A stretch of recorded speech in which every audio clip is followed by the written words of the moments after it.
I'm not going to make another Phil video. I'm not going to make another Phil video. I'm not. No, you can't make me. I'm done with his drama. I'm done with his crap. I'm done with him taking advantage over other people and making profit off of it. Oh, wait. Well, I've got 2 Phil videos right here. So, yeah, I'm going to go ahead and react to 2 videos. I said that I was going to be done after like 3 ago. And you know who got me into this stuff? I watch Rich at Review Tech USA a lot. I watch his show like every day. And of course, just like everybody else, now I have the Phil addiction. So while I start on my dinner, we're going to watch some Phil. Here we go. I'm not talking about anything personal behind the scenes whatsoever. I'm done with it. Really, Phil? Obviously, because that's all I've heard you talk about. I cannot be treated fairly by anyone on YouTube because everyone has an agenda. Everyone has some kind of thing where they're going to try to spin my story into personal gain for themselves at my expense. Phil, if you didn't know, most people doing YouTube full-time and even part-time are trying to make money. They're trying to grow their channel. I'm trying to grow my channel. And because of you, I've started to. Do you think I'm just going to stop? No. And if I ever make money doing it, you know what I'm going to do? I'm going to tell my audience, I am grateful. Thank you. I'm not going to tell them what I spent it on. I'm not going to tell them if I went and bought a giant dildo somewhere or something. They don't need to know that. And it's not. I'm not saying I would go do that because my wife wouldn't be very happy. I'm just saying, again, that's not the audience's problem.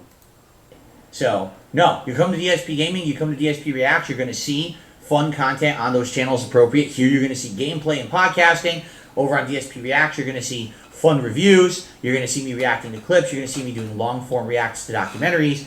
And that's what you're going to see. Mm-hmm. The content that I want to put out on the internet. You're not going to see any drama about behind-the-scenes bullshit because no one needs to know about behind-the-scenes bullshit. It's none of it. So, basically, anything anybody wants to know is what you're not going to do. Just like, man, a restaurant has an idea for this amazing sandwich that would sell millions of dollars. Well, let's just not do that because that's what people want. We don't want to be like other restaurants and actually make money. No, we want to be like Phil and make no money and still be on level 1. Everyone's business, and you know, everyone seems to want stop putting your business lie out and make there. you look terrible and feel terrible, but look terrible for their own personal gain. So I'm done with it. Completely 100%. There will be no more of that ever. I mean it. Like, we're done. I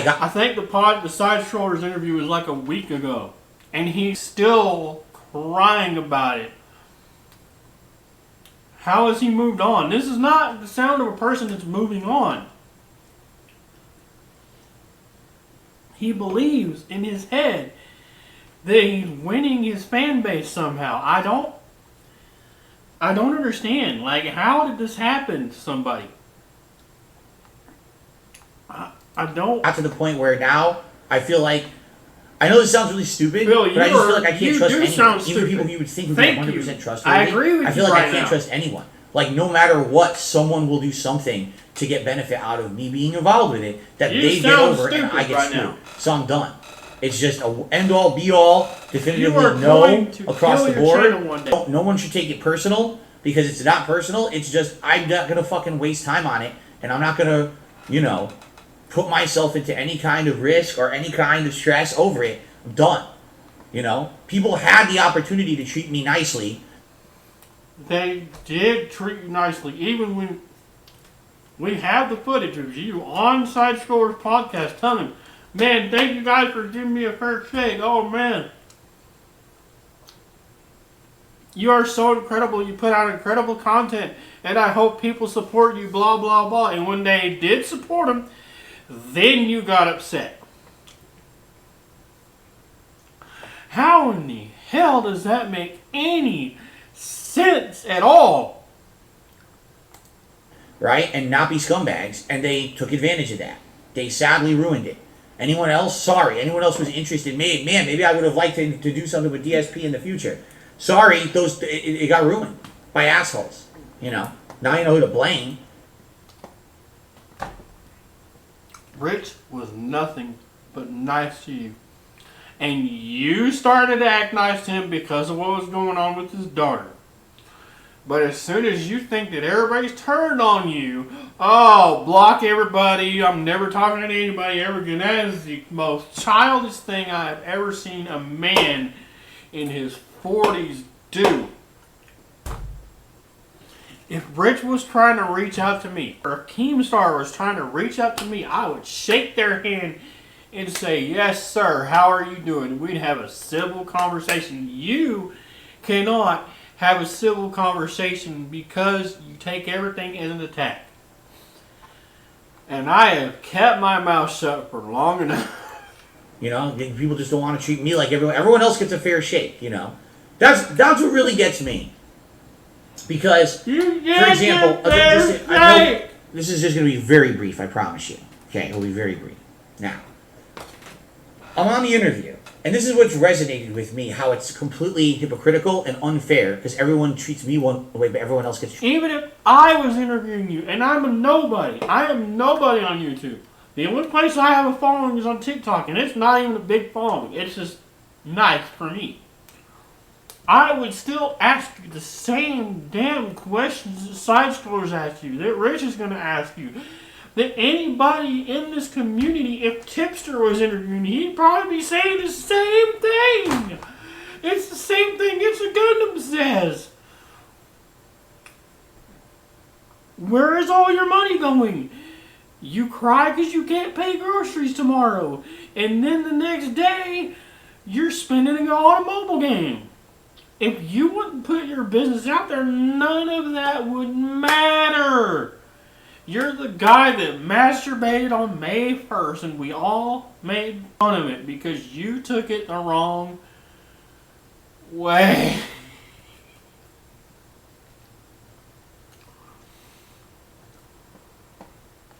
Don't ever change, Bill. A different way, correct? Don't ever so change. I'm in the interview, and they bring comedy and entertainment just goes again, away. A lot of people have said a lot of things about that. That's for sure. How unfair and that I don't was. even know who else is I allowed it to happen. You are. All right, and they basically said, "Isn't it funny?" Because when Keemstar was on the interview with you, okay, and basically they say, "Oh, Phil, well, don't you see? Keemstar's the same as you. He has haters just like you." And I said, "No, but he has haters because he's actually done documented bad things." And he said something like, "Well, how do you know about that?" I was like, "Don't you see there's a million documentaries about you all over the internet?" And they're like, "Yeah, but there's documentaries about you on the internet too." Right? Exactly. You're right, but here's the difference. No, he has documented factual things he said and did that were horrible. He said awful takes about mental illness. He's literally, attacked people, hounded them. Tell me, Phil. I think Wings hates Keemstar probably just as much as you do, if not more. They hate each other's guts. They never got along any of the times they were working together. But whenever Bogey contacted Wings about the podcast, the Lolcow podcast, boom, I'm there. You don't have to work with Keemstar. He's not going to be on your ass. He's running a business. He would be behind the scenes more than anything. You are crying like a little freaking child and you say you're moving on. For no good reason besides his own personal benefit. It's all well documented. The whole Etika situation that happened. The situation of, calling one person a pedophile who wasn't and then getting harassed for years and years because of it. And that's just the tip of the iceberg. That's just like the things that come to the front of your mind. About all other horrible things the guy has done too. When you talk about the drama about me, it's all hearsay. It's all circumstantial. It's all bullshit. No. You can pull out of context clips and say he's done this bad, he's done this bad. Literally nothing I've done has ever been as bad as what's documented been done by Keem. Okay? But here's where this pisses me off. Alright? It's hypocritical because you literally just say, well, you see, Keem's the same as you. He has haters and he has documentaries about him. Okay, so why is it okay to believe everything he says? He literally says none of it's true, and you believe him, and now he's your buddy, right? But not me, right? I can't, if I defend myself, I'm a liar. But this... Phil, you beg people for money and cry all the time. That's what people know you for. That's the problem. If you wouldn't treat your audience like a hall monitor, people would appreciate you a bit more. People would say, man, he's a stand-up guy. But no, you keep on dragging yourself into the same hole. Over and over again. It's running your head into a brick wall, and people keep on saying to you, Rich and everybody else, hey, Phil, there's a brick wall there. Stop bashing your head into it. You just keep on bashing your head into it. I just... This guy, you get believe everything over he yourself. Says, right? Like, literally, everything he fucking says is factually true. Why? Because he's big, he's popular, and he's rich. So because if I were big, popular, and rich, at all. then guess what? Everyone would believe me too. Because that's really what it's down to. You could be rich if you would just open your eyes and learn what to do with your business. Make merchandise based on your masturbation. Yes, it's embarrassing, but at the same time, you run with it. I did a character on my TikTok, and I gained 1,800 followers within a matter of days. Imagine what you could do with that and make money. You don't know how to take a joke. Completely hypocritical nonsense, right? It's bullshit. And it's totally not fair that people judge me like that. So you see? So that's my reasoning. No, I'm not going to go on someone else's show about finances. No, I'm not going to do this. I'm done. I'm literally done. Because no matter where I go, that you're done for the I'm past not going to get a fair shake. I just got Everyone else gets treated differently than me on the internet. Literally every other person. At this point, I'm not shitting you. I feel like Wings of Redemption and Boogie would probably get treated better than me. I do. Because they're not so even LT fucking like G, you. I feel would probably get treated better than me. Boogie seems like a nice guy. He seems like somebody I might hang out with. He actually seems like a cool dude. Wings, as shitty as things as he might have done, he seemed pretty cool. Okay, do you not get that they don't manipulate people like you do? They don't beg for money like you do? I maybe heard Boogie talk about money once, and I watched him for years. Take that smug look off of your face. You don't deserve that look.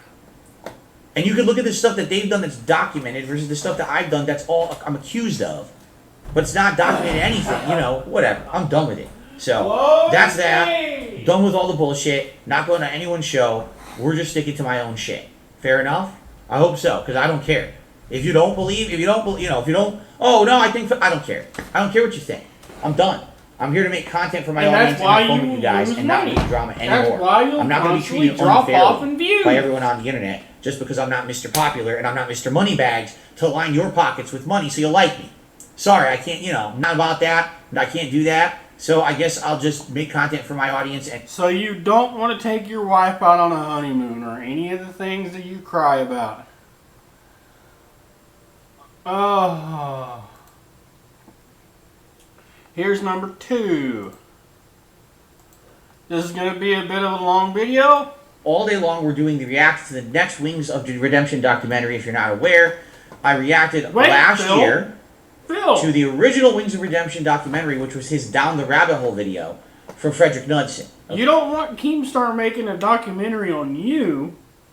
You don't want anybody profiting off of your misery. But it's okay for you to talk about Wings and his misery or something?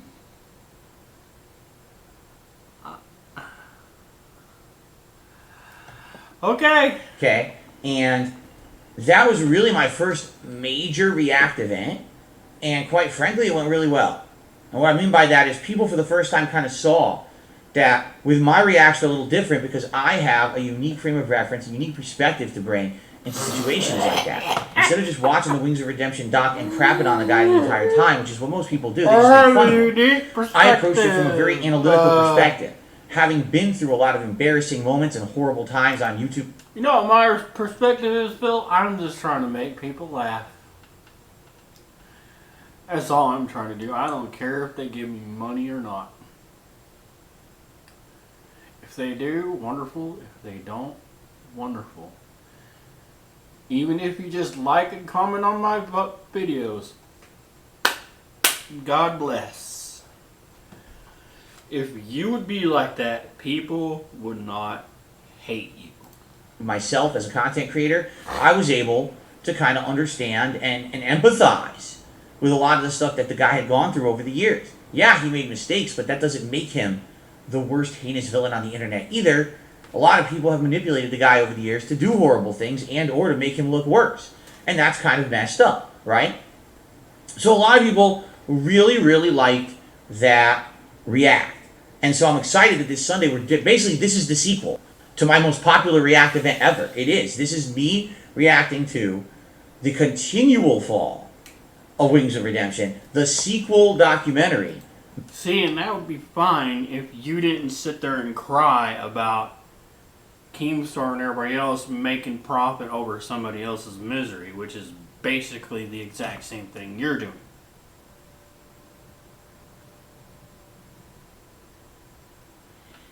His logic. Made by June the King last year. Now this follows up on the last documentary. If you remember at the very end of the last documentary we watched, Wings of Redemption was lined up to get surgery that was supposed to aid him in losing weight, and that was supposed to be like a major turning point in his life. And the question was, would it happen? Would it work? What would happen from there? Would his life actually get better and turn around? And it's been years since then. Okay, so this follow-up is now going to be me, continuing on with the story. Just that. Anyways, I really hope y'all enjoyed my videos. I'm sure there's going to be more, Phil. And it's going to be fun. Post-nasal drip is a constant. It keeps going. It's like a faucet that's dripping. I can't turn it off. I can't make it stop. And I'm like, damn, my post-nasal drip is going. My sinuses are inflamed. My throat is gummed up. What is going on here? Damn. Smoke.